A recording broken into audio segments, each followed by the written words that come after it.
Okay,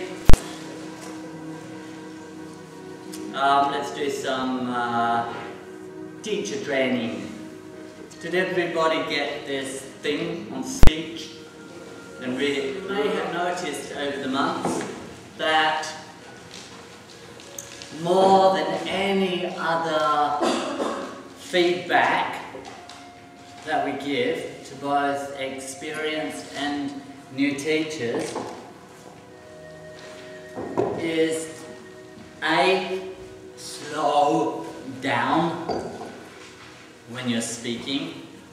Can take a long time. Even experienced teachers, when we get excited or want to get to a particular part of the class or lose our awareness, we can start to talk more quickly than is useful. Lately at the beginning of classes I've been suggesting that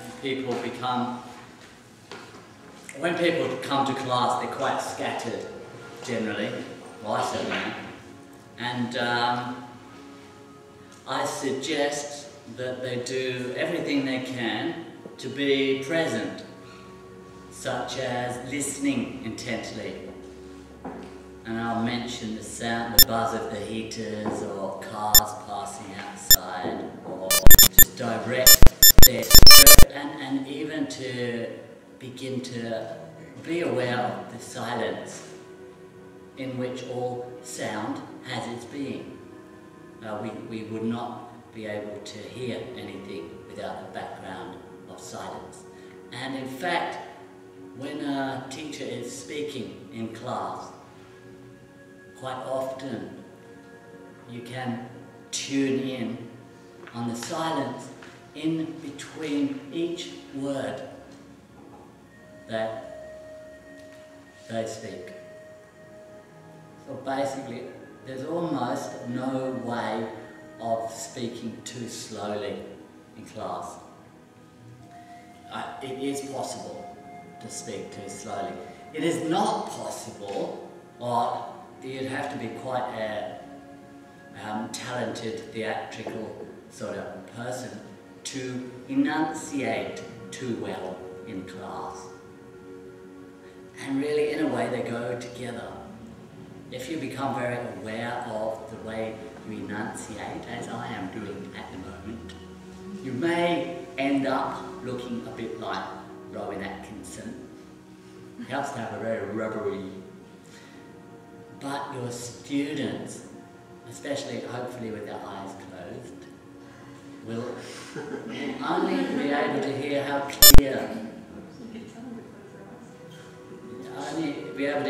clear the instructions are. So before you start teaching, take this in, slow down, enunciate, and really everything else to some extent is secondary to that.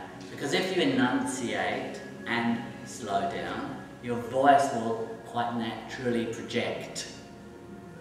You actually breathe deeper when you have more opportunity to breathe in the spaces. Yes. Yes. It comes out more relaxed as well.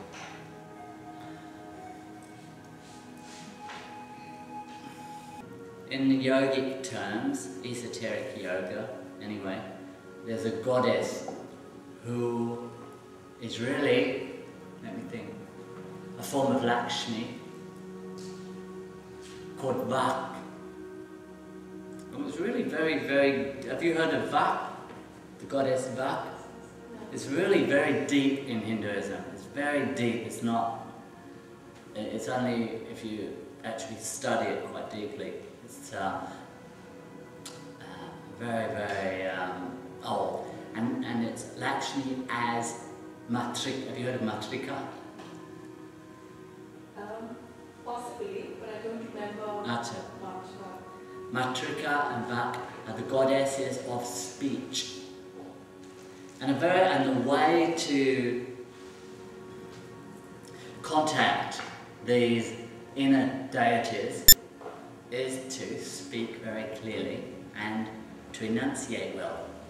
When you do this, amazingly, something will happen in your mind.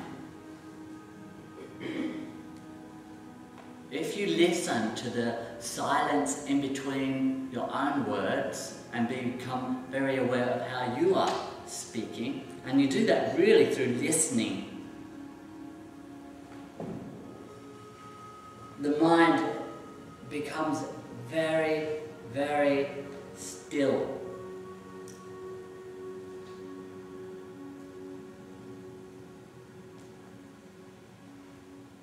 If you're doing a class and you can't hear the instructions, it's very frustrating, and people will actually start to become quite uptight.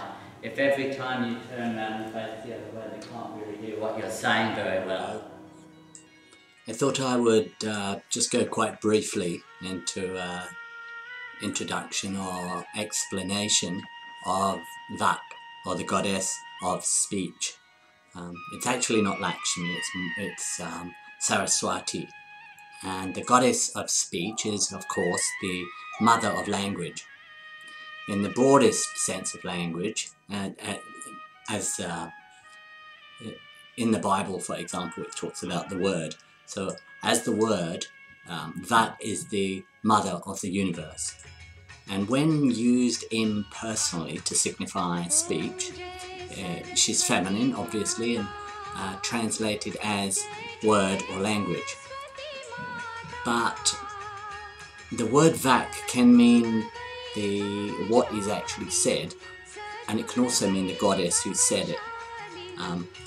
Vak is really the power of silence before the word is spoken. So before vibration or reality as we know it came into existence, as well as the appearance of the universe, Vak is one of the many names of Shakti, or the Divine Mother, the fundamental energy that underlies the universe, without whom, or without which, the Shiva, or the male aspects, would just be a lifeless corpse. Speech has got really a magical creative power, or what's called Maya, which it's a term that came to signify something that's made, but also the power of making it, as well as the process of making it. Maker, making, made. If you like, the Trinity. And since both men and women are born of woman, it's not surprising that Vak is female. She is the goddess that measures out speech. She is the Ma, or the Matrika, or the Matrika of man, he whose thoughts are measured out. The origin of the life-giving power that quickens our mind into speech, that which instigates the universe into an apparent existence, it's certainly mysterious and is beyond any attempts to describe. No matter what I say, my words are not really going to approach it. And despite even our best scientific efforts, the material world, or what is made, which interestingly is called Maya, it often deceives us like some great magic trick. What is made by the mother is really there as a thing. Nevertheless, our perceptions of it are often illusory, and concepts are almost always illusory.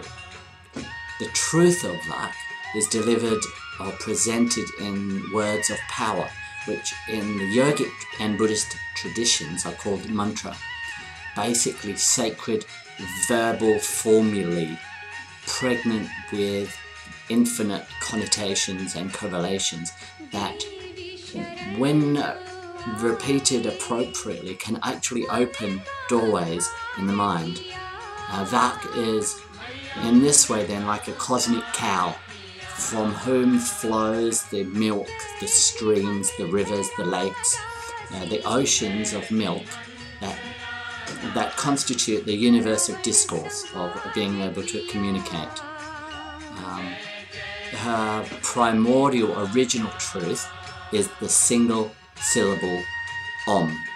Om sums up reality, or Brahman, the supreme reality, in an emphatic yes. The sound Om is the universe of past, present, future as one. Hope this has been useful and not too confusing. Thank you.